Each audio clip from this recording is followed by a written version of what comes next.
मतलब आपको 11th में भी लिखाए थे, मैं पुनः इसमें 12वीं में भी लिखा रहा हूँ, क्योंकि कुछ बच्चे हो सकता है ये क्लास, इस तरह के क्लास नहीं किए होंगे, अगर किए होंगे तो बहुत बढ़िया, आपका दोहरा जाएगा। तो चलिए आज का जो जो लाइन होगा यहीं से स्टार्ट होगा। लिखिएगा father of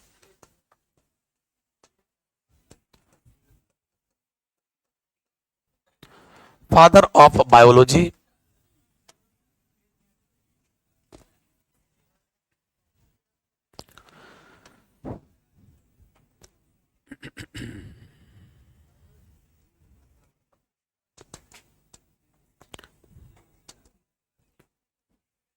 father of biology किनको कहा जाता है? एरिस्टोटल को कहा जाता है, जिनको आप अरस्तु भी कहते हैं। और इनके बारे में आपको इतनी बात की जानकारी थी, 11th बताए थे कि ये क्या थे, कोई डॉक्टर नहीं थे, कोई इंजीनियर नहीं थे, तो थे क्या? ये फिलोसफर थे, बहुत बड़े फिलोसफर थे। कहाँ के रहने वाले थे? यूनान के रहने वाले थे। तो वो सब मैं लाइन नहीं लिखाने जा रहा हूँ, बस आप वो जानेंगे। 11th में आपको लिखाए थे कि he was a great philosopher थे। चलिए इतनी सी बात हो गई। Now the branches of biology. तो बायोलॉजी के ब्रांचेज कौन है? शाखाएं कितनी है इनकी? इनकी शाखाएं तो बहुत हैं, लेकिन मिला जुला के हम लोग 3 शाखाओं के बारे में, 3 ब्रांचेज के बारे में वो डील करते हैं। कि एक ब्रांच का नाम है जूलॉजी, दूसरे ब्रांच के बारे में हम लोग बात करते हैं, पीछे जाइए आप लोग, हटके एक एक मिनट ऐसा चाहिए क्विक। कल से आप लोग जो है 10 से 11 बेंच, 10 बेंच छोड़ करके, आज 10 8 था, कल 11 बेंच तक छोड़ के बैठिएगा, ठीक है? आप लोग 4 आदमी उठ करके इसमें आ जाइए, जहां पर 4 है वहां 5 जाइए, पीछे बढ़ जाइए। क्विक, आप लेट ना करें, बोलने के बाद लेट ना करें, जगह ही जगह है, काफी जगह है। जूलॉजी, बॉटनी जहां 4 है वहां 5 हो जाए, एक पर 5 बैठना है। और उसके बाद इस पर माइक्रोबायोलॉजी। देखो 3 ब्रांच में लिखा हूं, 3 ब्रांच लिखा हूं। बॉटनी का दूसरा नाम क्या है? बॉटनी का दूसरा नाम है फाइटोलॉजी।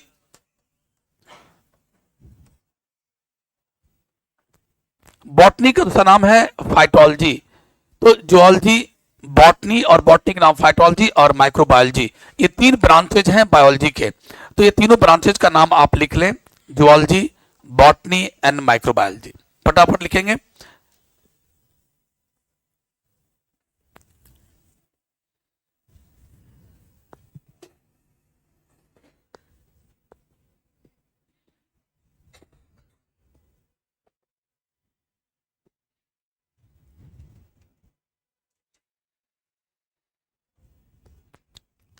लिखा गया?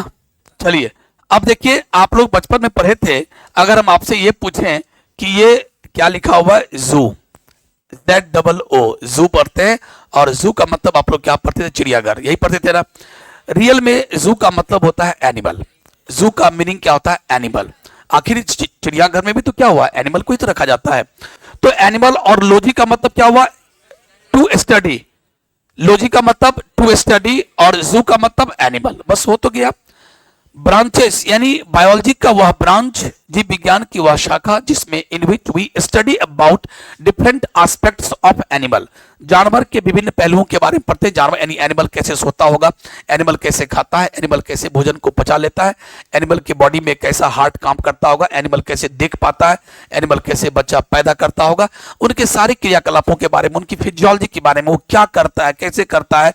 तो इस ब्रांच को हम लोग क्या कहते हैं? जंतु विज्ञान यानी जूलॉजी, इसको आप जिससे जूलॉजी कहते हैं प्यारे। उसी प्रकार तो बायोलॉजी का वह ब्रांच जिसमें हम लोग क्या करते हैं? हम लोग प्लांट के विभिन्न पहलुओं के बारे में पढ़ते हैं, डिफरेंट एस्पेक्ट्स ऑफ प्लांट, कि प्लांट कैसे मिनरल्स और वाटर्स को यानी खनिज लवण और वाटर को कैसे मिट्टी से सोखता होगा, कैसे सनलाइट से मतलब एनर्जी ले लेकर के और वो प्रकाश संश्लेषण यानी फोटोसिंथेसिस करता होगा, खाना बना लेता होगा, ग्लूकोज कैसे बना लेता है, प्लांट क्या हम लोग की तरह सांस लेता है या तो सांस लेता होगा तो क्या होता होगा, इन सारी चीजों के, प्लांट की लंबाई कैसे बढ़ती है, प्लांट की चौड़ाई कैसे बढ़ती है, प्लांट के पत्ते हरे क्यों होते हैं इत्यादि। यानी प्लांट के बारे में अगर जो हम चीज पढ़ते हैं तो बायोलॉजी के इस ब्रांच को क्या बोलते हैं? बॉटनी। क्योंकि फाइटो का मतलब क्या होता है? प्लांट।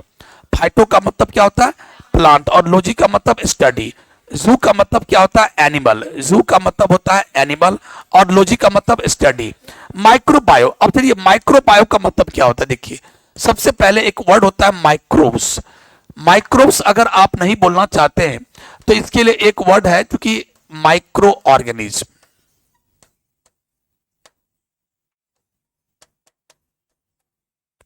माइक्रो ऑर्गेनिज्म, माइक्रो माने अति सूक्ष्म, बहुत छोटा प्राणी, जो आपके हाथ पर रख देना तो आप अपनी इन आंखों से चश्मा लगा के भी आप नहीं देख सकते हो। ये इन नेकेड आंखों से, इन नंगी आंखों से आप नहीं देख सकते हो। यहां अमीबा रखा हुआ है, बैक्टीरिया रखा हुआ है, यू कैनॉट सी। अगर आपको देखना होगा तो माइक्रोस्कोप चाहिए, यू नीड द माइक्रोस्कोप। और जब माइक्रोस्कोप मिल जाएगा तब आप देख सकते हो। क्यों? क्योंकि इसका बॉडी एक सेल का बना होता है। इसके बॉडी कैसे होता है? यूनिसेलुलर, एक कोश के प्राणी। और आप जानते हो ना, एक सेल का साइज बहुत छोटा होता है, माइक्रोमीटर में होता है, तो आप उसको नहीं देख सकते हो। तो मेरे प्यारे बच्चों, ऐसे सारे जीव, जैसे अगर मैं बात करूं चींटी, चींटी को आप देख लेते हो, आम का पौधा देख लेते हो, दुबिया देख लेते हो, हर चीज देख लेते हो। लेकिन अगर मैं बोलूं कि बगल में रखा हुआ अमीबा, क्या देख पाते हो? नहीं देख पाते, उसको आप सिर्फ माइक्रोस्कोप से ही देख सकते हो। तो ऐसे सारे ऑर्गेनिज्म को माइक्रो ऑर्गेनिज्म कहते हैं। और अगर आप माइक्रो ऑर्गेनिज्म इतना बड़ा वर्ड नहीं बोलना चाहते हैं तो इसके लिए शॉर्ट वर्ड है माइक्रोब्स, तो माइक्रोब्स बोलिए, दोनों सेम ही हुआ। इसका मतलब हम लोग माइक्रोबायोलॉजी में क्या पढ़ेंगे? या अति सूक्ष्म प्राणी विज्ञान है, इस विज्ञान में क्या पढ़ेंगे हम लोग? तो बायोलॉजी का ये ब्रांच होगा, जिस ब्रांच में हम लोग ये जानेंगे कि माइक्रोब्स के डिफरेंट एस्पेक्ट्स क्या हैं, वो अपनी जिंदगी में कैसे बच्चा पैदा करता होगा, रिप्रोडक्शन कैसे करता होगा, बैक्टीरिया कैसे खाता होगा, उसे खाने के स्टाइल क्या, बैक्टीरिया कैसे चलता होगा, इन सारी चीजों के बारे में पढ़ते हैं। तो उस बायोलॉजी के उस ब्रांच को क्या बोलते हैं? माइक्रोबायोलॉजी। सबका डेफिनेशन जो लिखेंगे अभी हम, एक एक फुल स्टॉप कॉमा सेम होगा, सिर्फ अंतिम वर्ड बदल जाएगा। यहां लिखेंगे अबाउट एनिमल, इस पे लिखेंगे अबाउट प्लांट, इस पे लिखेंगे अबाउट माइक्रोब्स, बाकी सब लाइन सेम होगा।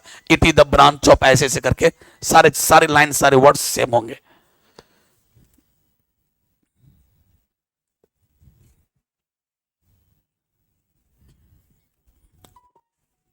लिखिएगा,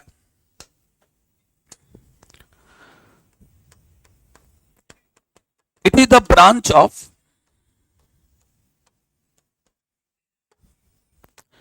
it is the branch of biology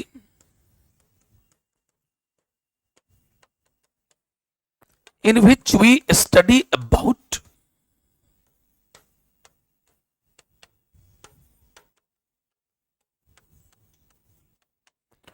different aspects of, different aspects of animal, different aspects of animal।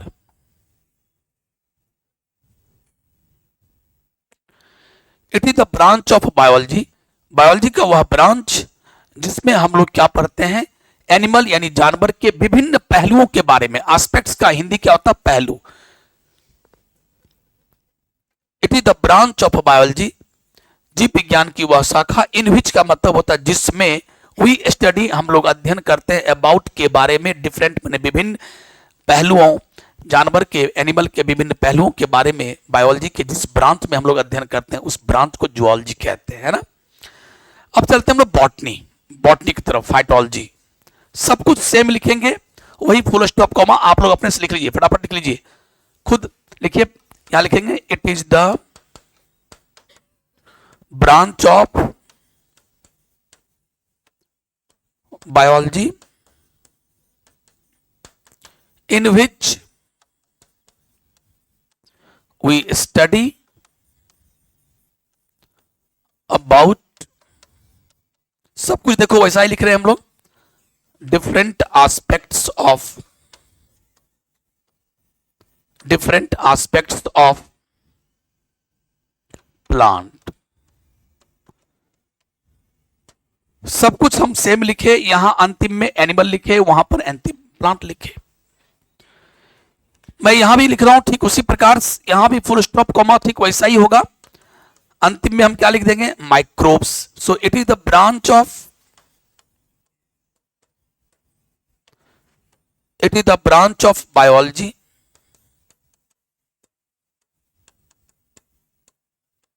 In which we study about different aspects of microbes बोलिए या micro organism बोलिए, मैं दोनों लिख देता हूं, माइक्रो ऑर्गेनिज्म।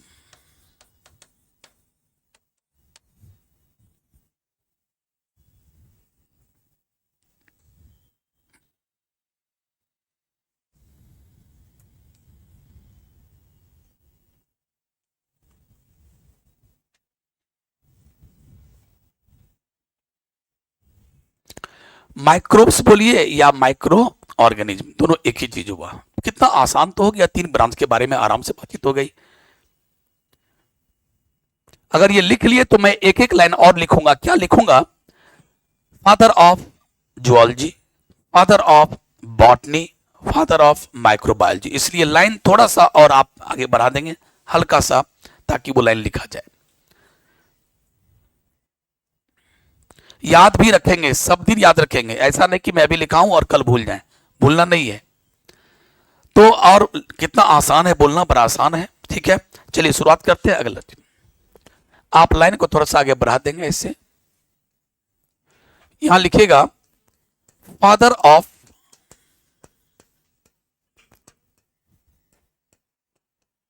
ऑफ जूलॉजी कौन है? तो वही जिनको आप फादर ऑफ बायोलॉजी कहते हैं, वही फादर ऑफ जूलॉजी भी हैं, जिनका नाम है एरिस्टोटल यानी अरस्तु साहब। फादर ऑफ बॉटनी की बात करें तो थियोफ्रास्टस। फादर ऑफ बॉटनी की बात करें तो इनका नाम है थियोफ्रास्टस। और अगर हम father of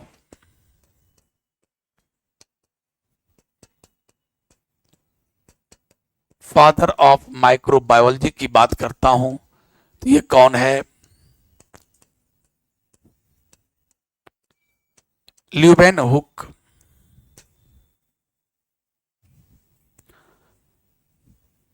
father of microbiology Leeuwenhoek, father of botany Theophrastus, father of zoology Aristotle.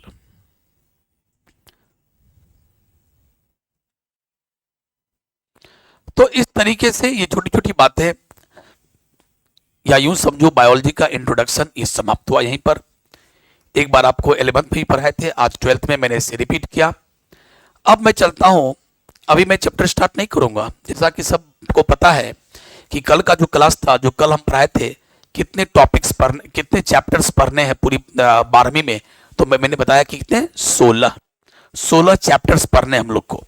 16 chapter का सफर पूरा होगा। लेकिन अभी मैं पहला चैप्टर स्टार्ट करूंगा, लेकिन अभी नहीं। पहला चैप्टर स्टार्ट करने से पहले आपको मैं कुछ छोटे छोटे कॉन्सेप्ट दूंगा बायोलॉजी का, कि आपको बायोलॉजी में कुछ कुछ कंसेप्ट आता है कि नहीं। अगर वो कंसेप्ट अगर आपको नहीं आएगा तो मुझे आगे कुछ बात करने में बहुत सारी दिक्कतें आएंगी, बहुत सारी दिक्कत होंगी। मैं बोलूंगा आप समझोगे नहीं, मुंह ऐसे किए रहोगे, तो इससे क्या फायदा। इसीलिए before starting the first chapter I would like to explain some basic concepts, जिसको हम लोग प्यार से डी कुमारों से प्यार से मंत्र कहते हैं। कि कुछ मैं मंत्र दूंगा, 7 से 8 मंत्र दूंगा, यानी मंत्र कहे तो कॉन्सेप्ट बायोलॉजी का, खास करके 11th का। और वो कॉन्सेप्ट अगर मैं आपको दे दूंगा और उस कॉन्सेप्ट को अगर यहां बैठा लिए, याद कर लिए, तो समझो झिंगा लाला, पूरी बायोलॉजी अच्छा बीतेगा। अगर वो कॉन्सेप्ट नहीं बैठा तो दिक्कत होगी। ठीक है। कुछ लोग कहते हैं कि सर हम 11th अच्छा से नहीं पढ़े, सर क्या होगा, प्लीज सर बोलिए ना, बहुत दिक्कत होगा क्या? मैं बोलता हूं बिल्कुल दिक्कत नहीं होगा, सिर्फ आप मेरे बेसिक कॉन्सेप्ट्स को समझते हुए चले, क्लास पर डे आए, बिल्कुल दिक्कत आपको होने नहीं देंगे। ठीक है, चलिए अब ऊपर हेडिंग देंगे आप लोग सम बेसिक कॉन्सेप्ट्स, जिसे मैं मंत्र भी कहता हूं, मंत्राज से लिखो आप, मंत्र कहता हूं इसे, ये कोई संस्कृत का मंत्र नहीं। Some basic concepts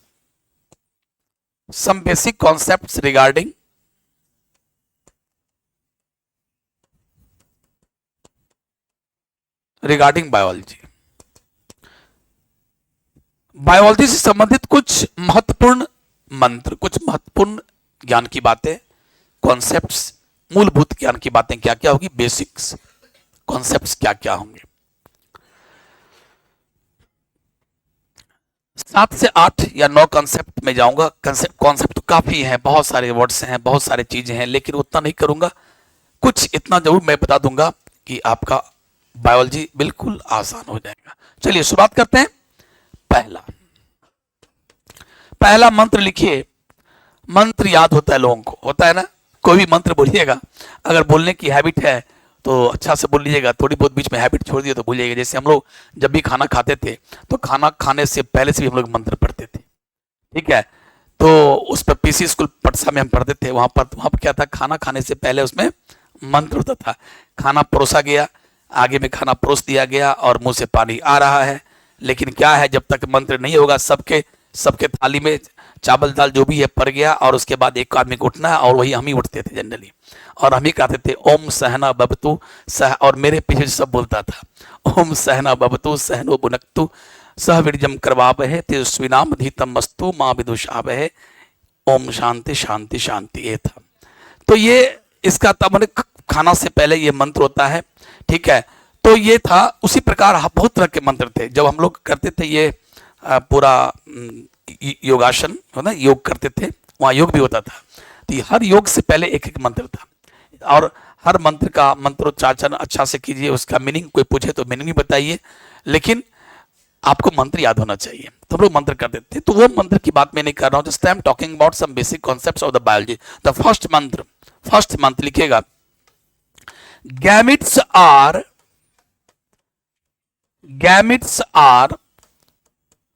always haploid.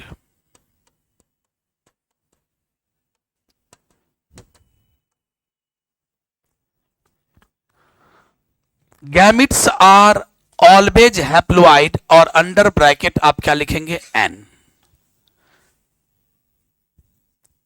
ये पहला मंत्र है और ये आपके जुबा पे होना चाहिए। लेकिन सर पहले समझेंगे तब तो जुबा पे होगा, पहले आप समझा दीजिए।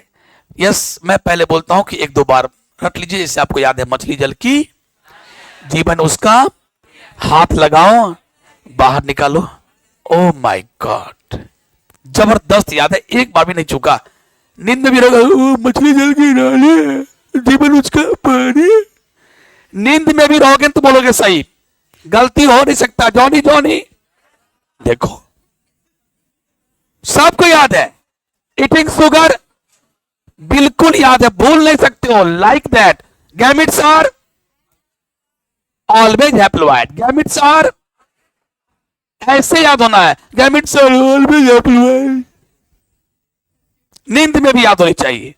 अब आप, ये अलग बात है कि सर हैप्लोइड क्या होता है वो बताइए ना, गैमेट्स क्या होता है वो बताइए ना। बहुत आदमी को पता है, जितने आदमी बैठे हैं मैक्सिमम आदमी को पता है गैमेट क्या होता है। हाँ, भले ये वर्ड नहीं पता हो, बट ये पता है, लेकिन सबको नहीं पता है। या तो हिंदी इंग्लिश का मामला है या जो भी मामला है। गैमेट्स क्या होते हैं, मैं उदाहरण दूंगा, आप समझ जाओगे। गैमेट्स मर्दों में खास, अगर मैं एनिमल की बात करूं, और एनिमल में भी हम लोग अपनी बात करते हैं, इंसान की बात करते हैं, तो इंसान में मर्द जो बनाता है गैमेट, उसको कहते हैं स्पर्म, शुक्राणु। ओ शुक्राणु वाला बात के लो, अब बुझ गेलिए, ओकरे गैमेट कहल जाए छै। ओकरे, अच्छा गैमेट। अब उसका हिंदी क्या, आई डोंट नो, युग्मनक या युग्मक क्या कहते थे। चलिए, तो gametes, sperm is the male gamete and ovum is the female gamete. Ovum है सिंगुलर और ओवम का प्लुरल होता है ओभा। ओवम का प्लुरल होता है ओभा। देखिए भैया, सिंगुलर प्लुरल भी बहुत अच्छा कैसा याद रखना। तो ओवम का मतलब हुआ अंडाणु, और इस ओवम का एक नाम और भी है, आप एग भी कह सकते हैं, ओवम या एग। ये है फीमेल गैमेट, और स्पर्म है मेल गैमेट। स्पर्म को हम लोग शुक्राणु कहते हैं, ठीक है? तो ये वर्ड अच्छा समझ गया, मेल गैमेट। तो हमारे बॉडी में, पूरी दुनिया में जितने भी प्राणी हैं, लगभग सभी प्राणी क्या होते हैं, डिप्लॉइड। अब डिप्लॉइड का मतलब क्या होता है, अभी कोई लिखेंगे कोई नहीं आदमी। हेप्लॉइड, डिप्लॉइड, ट्रिप्लॉइड, ऐसे करके बहुत सारे वर्ड आएंगे। टेट्राप्लॉइड, पेंटाप्लॉइड, ऐसे करके टेट्रा, पेंटा, हेक्सा। तो हैप्लॉइड का मतलब n, डिप्लॉइड का मतलब 2n, ट्रिप्लॉइड का मतलब 3n, टेट्राप्लॉइड 4n, पेंटा 5n, हेक्सा 6n, ऐसे करके। लेकिन सर ये है क्या, अगर एक सेट क्रोमोसोम हो, ये सेल है, ये सेल का न्यूक्लियस है, ये सेल है, ये सेल का हम लोग unit, cell the unit of life, 8वां चैप्टर 11th, उसमें हम लोग अंतिम दिन पढ़ाते हैं। जब हम लोग पढ़ाते हैं न्यूक्लियस, तब उस दिन हम लोग वहां चर्चा करते हैं क्रोमोसोम क्या है, क्रोमेटिन क्या है, न्यूक्लियस क्या है, हैप्लोइड क्या है, डिप्लोइड क्या है, क्रोमोसोम के कितने टाइप होते हैं, क्रोमेटिन क्या होता है, सारी चर्चा होती है, जैसा कि अभी चल भी रहा है हर जगह मेरे 11th वाले क्लास में। तो मेरे प्यारे बच्चों, हैप्लोइड का मतलब एक सेट क्रोमोसोम, हैप्लोइड का मतलब, डिप्लॉयड का मतलब 2 सेट क्रोमोसोम, ट्रिप्लॉयड का मतलब 3 सेट क्रोमोसोम, ये वर्ड याद रखो। अब चलो हम आपको ले चलते हैं पहले मनुष्य पर। मनुष्य के बॉडी में, हमारे बॉडी में सर से लेकर पांव तक जितने भी सेल हैं, जितने भी कोशिका है, हर सेल को, किसी एक सेल को निकाल लो, कान से निकाल लो या नाक से निकाल लो, कहीं से भी एक सेल निकाल लो, और उस सेल में देखना, 46 क्रोमोसोम होगा। मनुष्य के बॉडी में जितने भी सेल है, कोई सेल को निकाल लो, हर सेल के न्यूक्लियस में, हर सेल के केंद्रक में कितने क्रोमोसोम, 46 क्रोमोसोम, 46 क्रोमोसोम। और 46 क्रोमोसोम को मतलब हम लोग क्या कहते हैं, 2n, क्या कहते हैं, यानी हमारा सेल क्या है, 2n, हमारा बॉडी ही 2n है, हमारे बॉडी का हर सेल 2n है। 2n का मतलब डिप्लॉयड है, 2 सेट क्रोमोसोम है, 2 सेट का मतलब 2n का मतलब हुआ n+n, एक सेट और 2 सेट। इसका मतलब है कि अगर 2n बराबर 46 है, इसीलिए n बराबर कितना होगा, 23। अरे बोलना, 2n बराबर 46 तो n बराबर 23। इसका मतलब मनुष्य में एक सेट का मान कितना होता है, 23।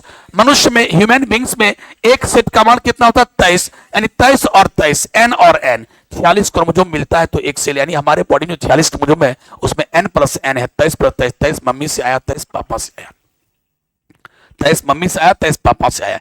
तो साथियों, इस प्रकार से देखा आपने, सेट किसको कहते हैं, 2n 3n। तो अगर एक सेट क्रोमोसोम हो तो हैप्लोइड, 2 सेट क्रोमोसोम हो तो डिप्लोइड, 3 सेट हो तो ट्रिप्लोइड, 4 सेट हो तो टेट्राप्लोइड। याद हुआ।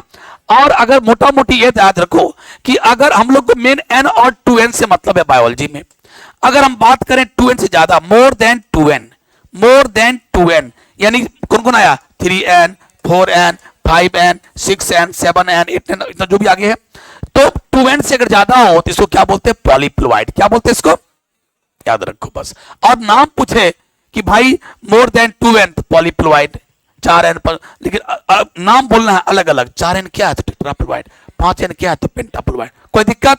तो चलिए अब आप तो गैमिट भी समझ गए, लेकिन जरा बोलो, मनुष्य डिप्लोइड है, ठीक है, मनुष्य के बॉडी का हर सेल डिप्लॉयड है, हर सेल 2n है, हर सेल के न्यूक्लियस में 2 सेट क्रोमोसोम है, n+n, 23+23। लेकिन मैं बात करना चाहता हूं कि मनुष्य में वह कौन सेल है, मनुष्य के बॉडी में वह कौन सेल है जो हैप्लोइड होगा, तो गैमिट्स। मनुष्य के बॉडी में या किसी भी एनिमल के बॉडी में, किसी प्लांट के बॉडी में वह कौन सेल है जो क्या होगा, हैप्लोइड।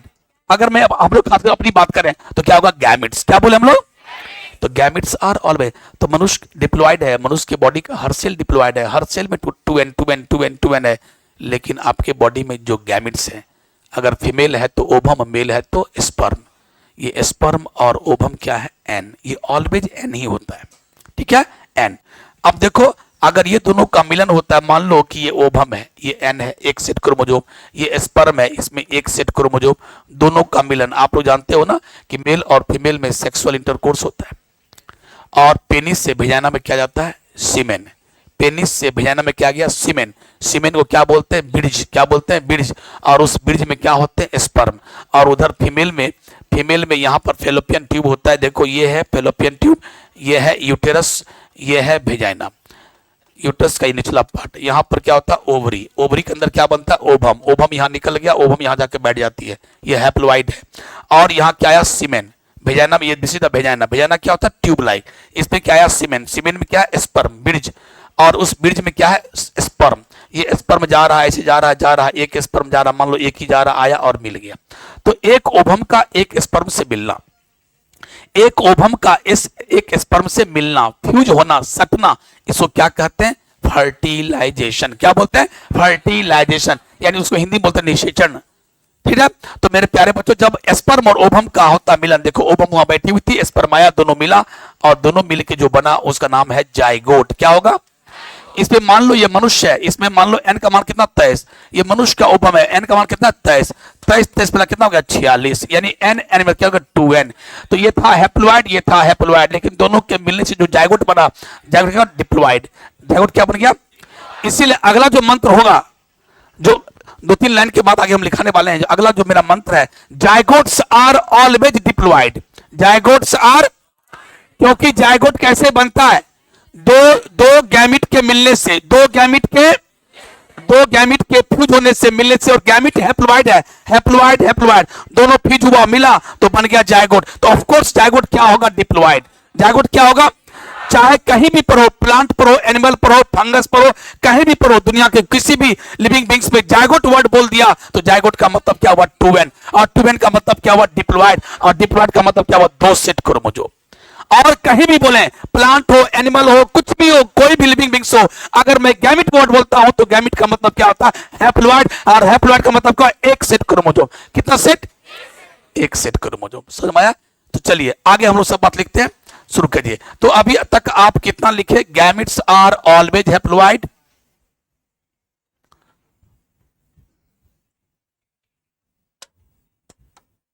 लिखिए, ब्रैकेट लिखिएगा, स्पर्म इज कॉल्ड, स्पर्म को हम लोग मेल गैमिट कहते हैं, sperm is called male gamete, and ovum या एग,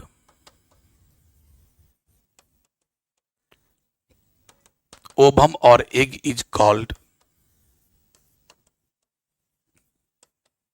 फीमेल गैमिट। यही पर देते हैं, फीमेल गैमिट। तो जितने भी एनिमल्स हैं उसमें स्पर्म को कहते हैं मेल गैमिट और ओवम या एग को बोलते हैं female gamete.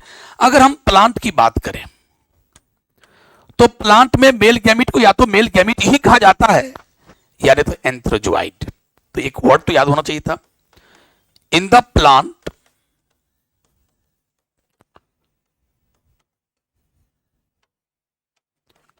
Mail gametes are called, male gametes are called, male gametes are called antherozoid, usually, always नहीं, यूजुअली, यूजुअली माने प्रायः, क्योंकि कहीं कहीं एंथ्रोजोइड नहीं भी बोलते हैं, सिर्फ मेल गैमिट बोल देते हैं, और यूजुअली क्या बोलते हैं एंथ्रोजोइड। तो कोई आदमी अगर आपसे पूछ दे कि बच्चों एंथ्रोजोइड क्या है तो बोलना मेल गैमिट। तो फिर पूछेगा एंथ्रोजोइड क्या होगा, हैप्लॉइड कि डिप्लॉइड, जल्दी बोलो, अरे बोलो, हैप्लॉइड सर वो मेल गैमिट है, तो गैमिट ही है, मेल गैमिट हो, कोई भी गैमिट, गैमिट क्या होता है हैप्लॉइड, तो हैप्लॉइड होगा। बस आपको जानकारी नहीं थी कि एंथ्रोजोइड है क्या। हम लोग बोलते हैं इधर स्पर्म, हम लोग अपने में क्या बोलते हैं स्पर्म, और प्लांट में क्या कहा जाता है, या तो मेल गैमिट ही कहा जाता है वर्ड, या एंथ्रोजोइड कहा जाता है, और कोई वर्ड उसके लिए यूज नहीं होता। तो ये वर्ड जानना पड़ेगा कि एंथ्रोजोइड इज मेल गैमिट, और गैमिट हुआ तो हैप्लॉइड होगा। तो इस प्रकार से आपने देखा कि पहला मंत्र समाप्त हुआ, गैमिट्स आर ऑलवेज हैप्लॉइड। अब चलते अगला, जल्दी आगे बढ़े।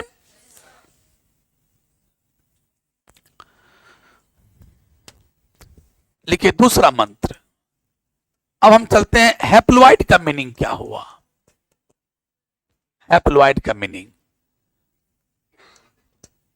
If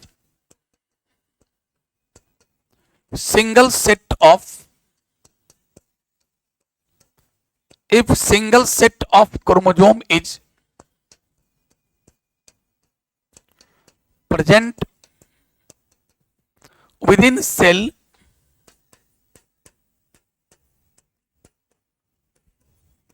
such cells are called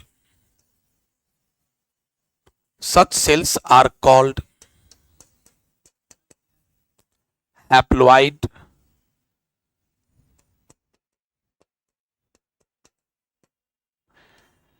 मैं बोलूंगा ए सेल तुम हैप्लॉइड स्ट्रक्चर हो, क्योंकि तेरे अंदर सिर्फ एक सेट ही क्रोमोसोम है, if single set of chromosome is present within the cell then such cells are called haploid structure या haploid sales.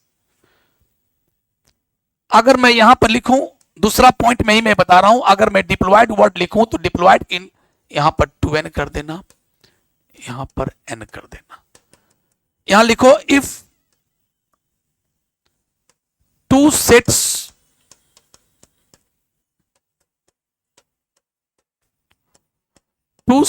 of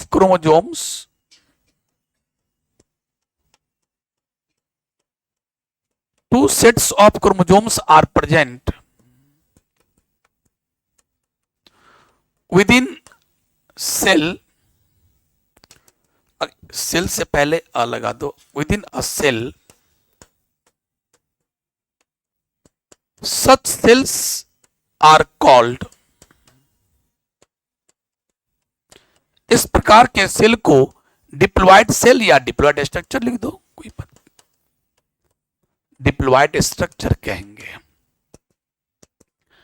like that अगर 3 हो, 3 सेट हो, 3 सेट हो, 3 सेट्स ऑफ क्रोमोसोम, तो इसे क्या कहेंगे, ट्रिप्लॉइड कहेंगे। और इसको हम लोग कैसे इंडिकेट करेंगे, 3n। अगर 4 सेट्स ऑफ क्रोमोसोम हो तो टेट्राप्लॉइड कहेंगे,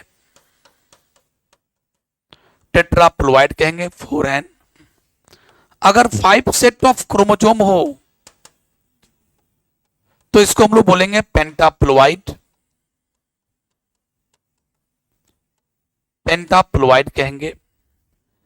अगर 6 सेट क्रोमोसोम हो तो हेक्साप्लॉइड बोलेंगे, 6n कहेंगे। इस तरीके से अब आगे हम लोग बढ़ते जाएंगे, 7 set, 8 set, 9 set, triploid, tetraploid, pentaploid, hexaploid, इस तरीके से आप आगे बढ़ते जाएंगे। 8 है तो ऑक्टाप्लॉइड, ऐसे आगे बढ़ते जाएंगे। मिला जुला के कहा जाए तो हम लोग का मेन कंसर्न, मेन संबंध हम लोग का n और 2n से ही है, हैप्लॉइड और डिप्लॉइड से ही काम बन जाता है, बट जानकारी तो सब होनी ही चाहिए। अभी जो हम लोग गेहूं खाते हैं वो गेहूं कैसा है, ये वाला गेहूं है, 6n है। जो गेहूं हम लोग अभी खाते हैं जिसका नाम है ट्रिटिकम एस्टिबम, गेहूं का भी जो वैज्ञानिक नाम क्या है, ट्रिटिकम एस्टिबम, जो गेहूं खाते हैं वो गेहूं कैसा है, 6n है वो। लेकिन धरती पर जब पहली बार गेहूं उगा होगा, धरती पर जो पहली बार गेहूं उगा होगा, जो नेचुरल गेहूं होगा, वो गेहूं कैसा था, वो 2n था, डिप्लॉइड था। लेकिन बाद में उसको साइंटिस्ट ने म्यूटेशन से बदलाव करके 6n बनाया ताकि दाना बड़ा हो, स्वादिष्ट हो, उसका आटा से जो रोटी बने वो स्वादिष्ट हो, न्यूट्रिएंट्स काफी हो, इस प्रकार से 6n वाला बनाया गया। तो अभी जो भी गेहूं उपज रहा है पूरी वर्ल्ड में लगभग क्या है, वो सभी 6n है, यानी हेक्साप्लॉइड है। नाम क्या है, ट्रिटिकम एस्टिबम, या आप लिख सकते हैं अगर if you are interested, example of 6n यानी हेक्साप्लॉइड, उसका नाम है व्हीट। जो अभी हम लोग व्हीट खा रहे हैं यानी गेहूं, और जिस गेहूं का साइंटिफिक नेम है ट्रिटिकम एस्टिबम, और इसको आप ये भी बोल सकते हैं, हम लोग ट्रिटिकेल भी कहते हैं, ट्रिटिकेल भी इसे कहते हैं।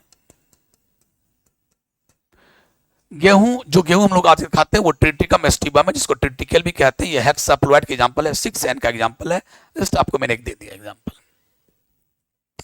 अगर आप एक एग्जांपल चाहते हो, सर कुछ ऐसा दीजिए ना, 3n का कोई एग्जांपल है, आगे आपको मिलेगा, सब चीज पढ़ाएंगे, लेकिन फिलहाल लिख लो। अगर आप चाहते हो कि सर कुछ ट्रिप्लॉइड का एग्जांपल दीजिए, तो फिलहाल काफी फेमस है इसलिए मैं दे रहा हूं, एंडोस्पर्म। आप वर्ड याद कर लें, हम जानते हैं आप बिल्कुल भूल जाओगे फिलहाल एंडोस्पर्म क्या है नहीं है।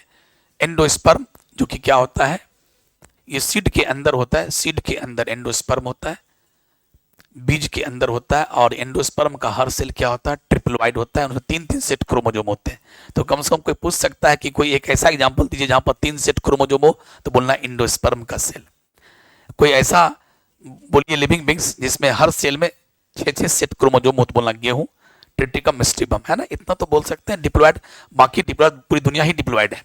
गाय, बैल, बकरी, इंसान, आम, लीची, कटहल जो भी है उसके हर सेल में टू एन सब टू एन क्रोमोजोम है।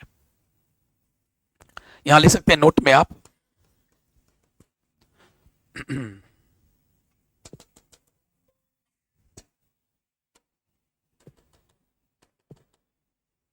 पहले तो आप एक ही लिख दीजिए, उसके बाद नोट लिखना। एक ऐसे करके थोड़ा सा लिख देना, मोर देन टू एन अगर है तो उसको हम लोग क्या कहते हैं, पॉलीप्लॉइड। उसके बाद आप एक नोट आप लिख सकते हैं,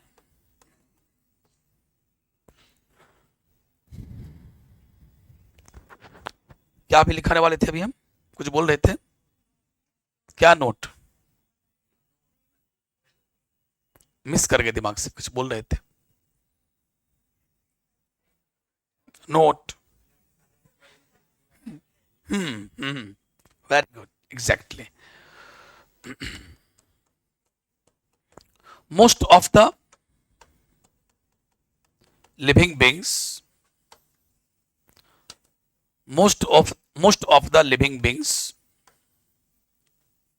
most of the living beings are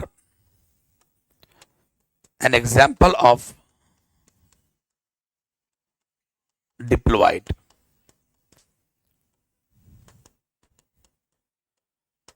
एक तरफ से जितना भी नाम बोल लो, इंसान क्या है, डिप्लॉइड, कौवा क्या है, डिप्लॉइड, मैना क्या है, डिप्लॉइड, सांप क्या है, डिप्लॉइड, पक्षी, जो नाम बोलना तेरे मुंह पे आगे तो बोल दो, गेहूं छोड़ दो, लगभग सभी क्या है, डिप्लॉइड। तो मैंने क्या बोला, most of the living beings are an example of diploid. अब हैप्लॉइड, कुछ प्राणी हैप्लॉइड है जिसका भी जिंदगी, जिसका जिंदगी सिंगल सेल का बना हो, लगभग ऐसा ही है। सिंगल सेल वाले जो भी दुनिया में है, अमीबा क्या है, हैप्लॉइड, फंगस क्या है, हैप्लॉइड। अब कुछ कुछ एक एक एग्जांपल, माने एक्सेप्शन तो हर जगह होगा, क्योंकि साइंस है तो एक्सेप्शन तो होगा ही, अब बात तो होगा ही। जैसे किसी ने बोल दिया bacteria haploid, amoeba haploid, paramecium haploid, जो भी सिंगल सेल वाला मिल गया, एल्गी एल्गी हैप्लॉइड, ठीक है। तो लिखेंगे एग्जांपल्स ऑफ, क्योंकि आपके मन में ये घूमता होगा क्या दुनिया के कुछ प्राणी ऐसे हैं जो हैप्लॉइड है, वो मैं देता हूं। Examples of, examples of some haploid, examples of some haploid organisms, लिखो यूनिसेलुलर ऑर्गेनिज्म लाइक। अब ऐसा नहीं कि जो यूनिसेलुलर है वही हैप्लॉइड होगा, कुछ ऐसे भी हैं जो मल्टीसेलुलर है पर उसकी जिंदगी हैप्लॉइड है, बताऊंगा अभी। लिखो unicellular organisms are usually haploid. जिसका बॉडी एक सेल का बना है, आंख मूंद के कह देना कि लगभग वो क्या होगा, हैप्लॉइड। उसके सेल में कितना होगा सेट, एक सेट क्रोमोसोम। तो unicellular organisms are usually haploid. Example दीजिए भैया, एग्जांपल दे दो। जैसे मैं बोला बैक्टीरिया, अमीबा, फंगस, ब्रैकेट में आप लिख सकते हैं ईस्ट, ईस्ट क्या होता है, एक कोश की है, जो भी है। अब कुछ मल्टी सेलुलर में भी क्या होते हैं, उसके बॉडी, माने बॉडी मल्टी सेलुलर है, यूनिसेलुलर नहीं है, फिर भी उसका बॉडी क्या है, हैप्लॉइड है। हर सेल में देखना एक ही एक सेट क्रोमोसोम होगा, तो मैं वो भी लिखूंगा बट अगले पेज में। एग्जांपल्स ऑफ, मैं क्या लिख रहा हूं, दुनिया में कौन कौन प्राणी है जिसका बॉडी हैप्लॉइड है, मतलब उसके बॉडी का हर सेल क्या है, एक एक सेट क्रोमोसोम रखता है, उसकी बात मैं कर रहा हूं। तो जनरली एक चीज लिखना कि जितने भी हैप्लॉइड ऑर्गेनिज्म है, जो भी पैरामीशियम हो, यूग्लिना हो, कुछ भी हो, एमीबा हो, बैक्टीरिया हो, सभी का बॉडी एक सेल का बना होता है। तो आंख मूंद के कहना कि उसका सेल क्या होगा, उसका बॉडी क्या होगा, हैप्लॉइड। अब चलते हैं कुछ मल्टीसेलुलर के नाम।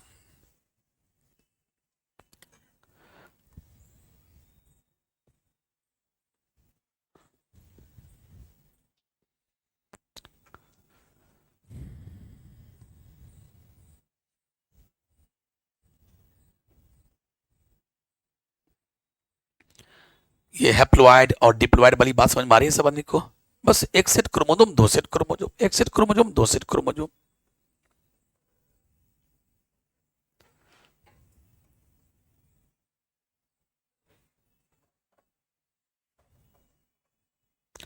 जितना तेज लिखिएगा उतना अच्छा रहेगा, जितना स्लो लिखिएगा तो सनही सनही जाएगा।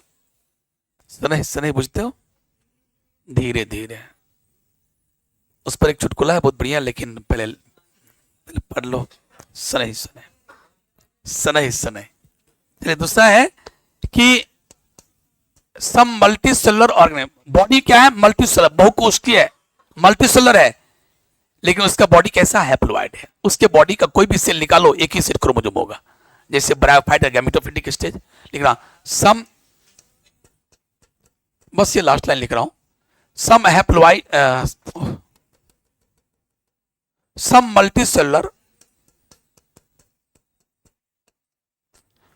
multicellular organisms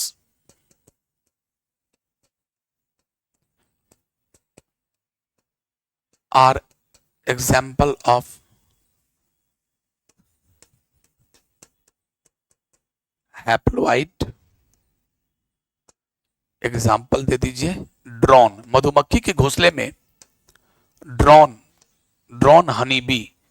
drone honey bee का हिंदी ये क्या हुआ? ये मेल होता है, ये मेल हनी बी है, मेल हनी बी है। और इसका बॉडी क्या होता है? डिप्लॉयड। इसके बॉडी से मान लो एक हनी बी का हम फोटो बना दें, मान लो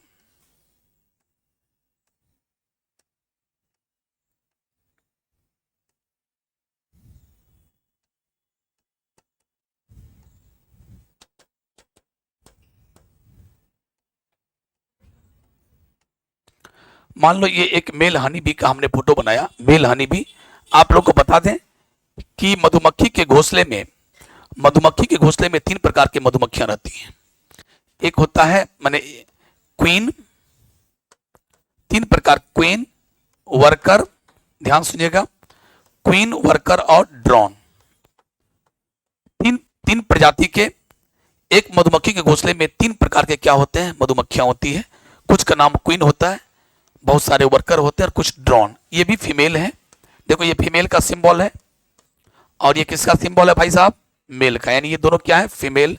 अगर आप सिंबल नहीं समझ रहे हैं तो मैं लिख दिया हूं ये मेल। ठीक है, सिंबल समझ रहे हैं सब आदमी? ये मेल का सिंबल है, ये फीमेल का सिंबल है। यानी क्वीन क्या है?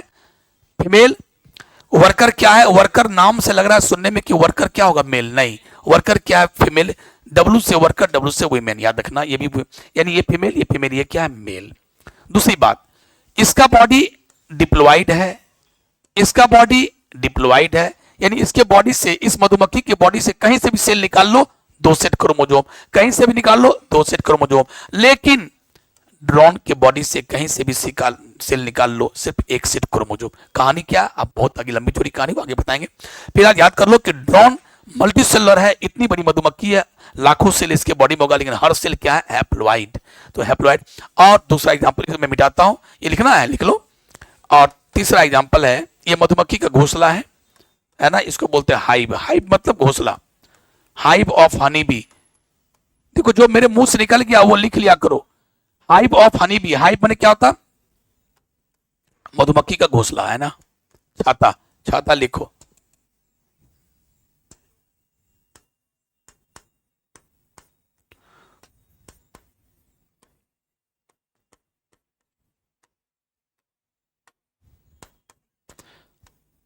मधुमक्खी का छाता को बोलते हैं hive. Hive of honey bee, honey bee बने मधुमक्खी।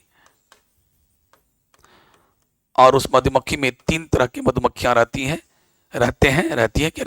Queen, worker and drone. Drone का बॉडी हैप्लॉइड होता है, उस दोनों का बॉडी डिप्लॉइड होता है। तो ये पहला एग्जांपल था। और तीसरा एग्जांपल मात्र लास्ट में लिखा रहा हूं, कितना मैं लिखाऊंगा, लिखेंगे।